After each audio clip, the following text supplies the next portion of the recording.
Assalamualaikum. Punah urang ah. Ha kau urang. Pui kahwi bengah-bengah karyo. Pu bengah lam kapau siplo sari. Oh kabudi, kayak pelemah HP baru kena baklong ah. Hai wi, ilong sika aku tak kah deku. Asal kana tata baru kah kajak kena sika kajak pahwa leu. Pandai lupa hawa. Lu nak pegah. Ye, midan ponsel tengah promo. Berakon tanyong. Pajan promo midan. Nyo kahanan tanyong le. Promo pui? Promo kali nyo kacu pak midan ponsel. Berjuh blok. Hantu buah. Kiban wi, acika sah wi baklong. Kali nyo kacu. Nyedap blok HP pak midan ponsel. Merumpak sen. Namu pom. Merumpak teman wi agak-agak kita yo. Kiban hai merumpak man. Jok langsung. Hana model undi-undi. Blok HP langsung jok hadiah. Selain peng wi? Dumpuna cukup jaya hadiah ini kacut. Nasi voucher internet, handset bluetooth dan lain-lain. Pokoknya pu yang galak tinggal pilih kira tu. Pre si wi yo. Dumpu pre. Maka ji ngok-ngok promo kalinya Mbak Midan ponsel. Hana main undi-undi. Asal belah HP langsung jok hadiah. Hai kacut hai.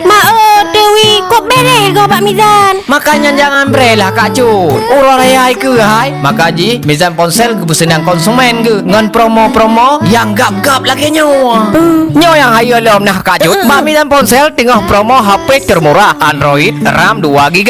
Harga cuma Rp10 rupiah. Handro mesti juga bina. Kipan murah lo Mbak Mizan ponsel ni kalian. Promonya berlaku khusus di Mizan ponsel dan mandum cabang Mizan ponsel di mana-mana. Hai. Bereh wi bereh. Kapreh le kau mukmah wi beh. Nyak tago juga di Pak Mizan wi bet trip. Nyan hai kacut betul.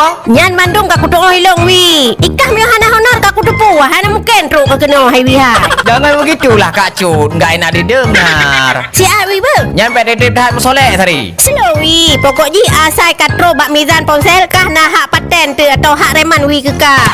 Mizan Ponsel dikenal karena terlengkap dan termurah dengan pelayanan terbaik. Sudah melayani penjualan HP sebelum teknologi Android bergulir hingga saat ini. Mizan Ponsel terbukti berpengalaman di bidang penjualan HP hingga mampu memberikan yang terbaik bagi konsumennya.